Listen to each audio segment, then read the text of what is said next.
Assalamualaikum warahmatullahi wabarakatuh. Bismillahirrahmanirrahim. Alhamdulillahi rabbil alamin. Innal hamdalillahi nahmaduhu wa nasta'inuhu wa nastaghfiruh wa na'udzu billahi min syururi anfusina wa min sayyiati a'malina. May yahdihillahu fala mudhillalah wa may yudhlilhu fala hadiyalah. Asyhadu an la ilaha illallah wa asyhadu anna sayyidana Muhammadan 'abduhu wa rasuluh. La nabiyya ba'dah. Allahumma salli wa sallim wa barik ala sayyidina Muhammadin abdika wa rasulika nabiyil ummi wa ala alihi wa sahbihi wa mawalah. Amma ba'du, yang kami hormati seluruhnya, alhamdulillah kita berjumpa dalam suasana bulan Ramadan ini. Mudah-mudahan pertemuan kita ini selalu dalam rahmat dan ridha Allah Subhanahu wa taala.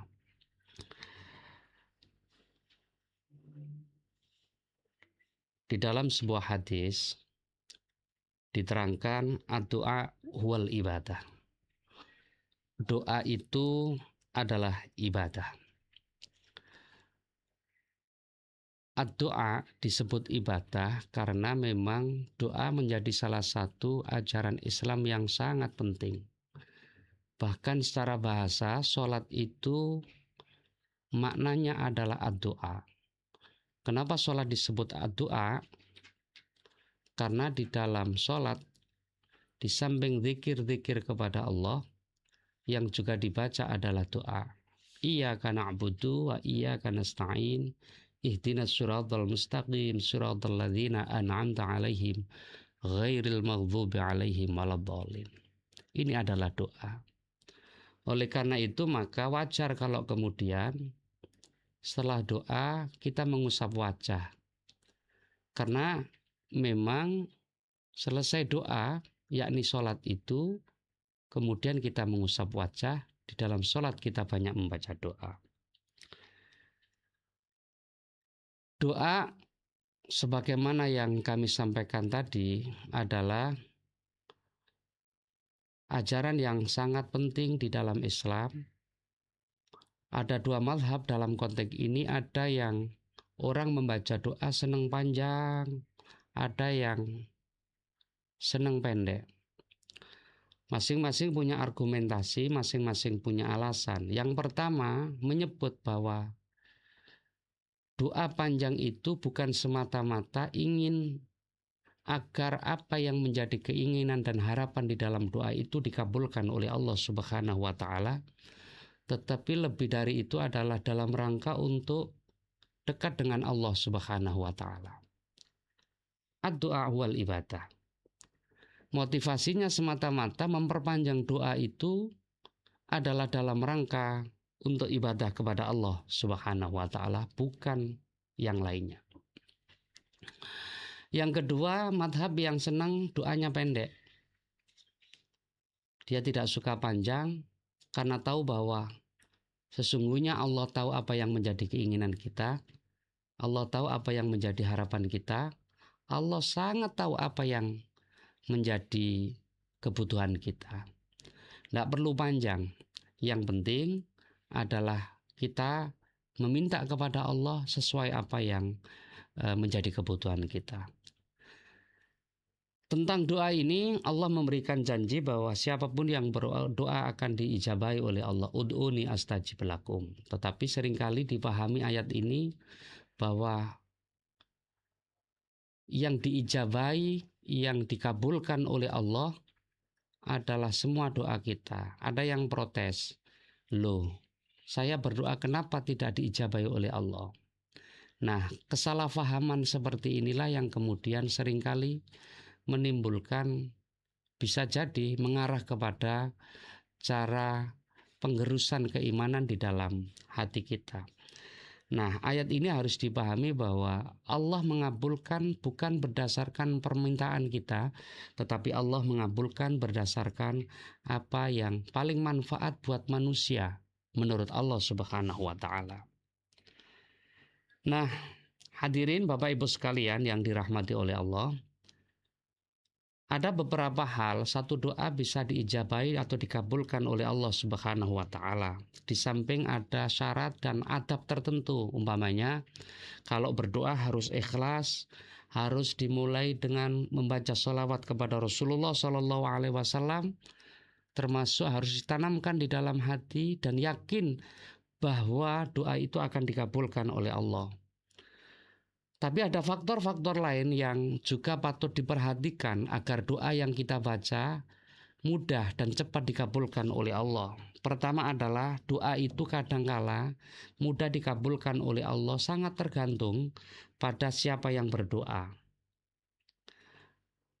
Kalau yang berdoa adalah para nabi, kalau yang berdoa adalah para waliullah, orang yang dekat dengan Allah, insya Allah apa yang menjadi permohonan kita, apa yang menjadi keinginan kita akan dikabulkan oleh Allah Subhanahu wa taala. Seperti juga cerita dalam yang cukup terkenal tentang Mbah Khalil Bangkalan yang pernah diminta oleh seorang santri dari Gresik untuk memimpin tahlil. Jadi Mbah Khalil itu diundang agar datang ke rumahnya memimpin tahlil yang dilaksanakan oleh Sohaibul Hajjah yang juga santri beliau ini. Di dalam kisah itu disebutkan saking senangnya Mbah Khalil mau datang, kemudian beleh sapi. Jadi sapi disembelih menyambut Mbah Khalil dan mengundang banyak orang. Ketika Mbah Khalil datang, Bapak Ibu sekalian yang dirahmati oleh Allah, saat Mbah Khalil memimpin membaca doa, yang dibaca itu hanya kalimat la ilaha illallah, la ilaha illallah, la ilaha illallah 3 kali, kemudian ditutup Muhammadur Rasulullah. Nah selesai itu kemudian ditutup doa ringan, doa pendek. Mbah Khalil ini termasuk ulama yang tidak suka doa panjang-panjang, doa yang pendek-pendek. Nah selesai kemudian pamit pulang. Nampaknya si Sohibul Hajjah ini sedikit protes, wis kadung dibelehno sapi, wis kadung diundangno banyak orang, ternyata hanya membaca 3 kali la ilaha illallah ditutup Muhammadur Rasulullah. Cerita ini sangat populer, kisah ini sangat masyhur di kalangan para santri, para kiai. Nah suatu saat akhirnya datanglah si santri ini ke Mbah Khalil. Dengan nada protes dia mengatakan, Mbah Khalil, kenapa doa tahlilan, bacaan tahlilan kok pendek sekali? Hanya membaca 3 kali la ilaha illallah dan ditutup Muhammadur Rasulullah. Mbah Khalil kemudian tanya, kamu masih punya sapi? Masih Mbah. Ambil bawa ke sini sapi. Di sisi lain, Mbah Khalil memerintahkan kepada santrinya untuk membuat timbangan dari kayu gelugu, kayu kelapa. Nah, setelah sapi datang, timbangan kayu ini jadi, maka diletakkanlah di sebelah kiri, katakan begitu, di sebelah kiri sapinya. Kemudian di sebelah kanan timbangan itu, Mbah Khalil menulis kalimat la ilaha illallah 3 kali ditutup Muhammadur Rasulullah, kemudian diletakkan di sebelah timbangan yang paling kanan. Saat itulah terlihat bahwa kalimat la ilaha illallah yang ditulis oleh Mbah Khalil itu lebih berat daripada beratnya sapi. Nah, apa yang penting ingin tersampaikan di sini? Kenapa kok bisa? Itu lebih berat tulisan di dalam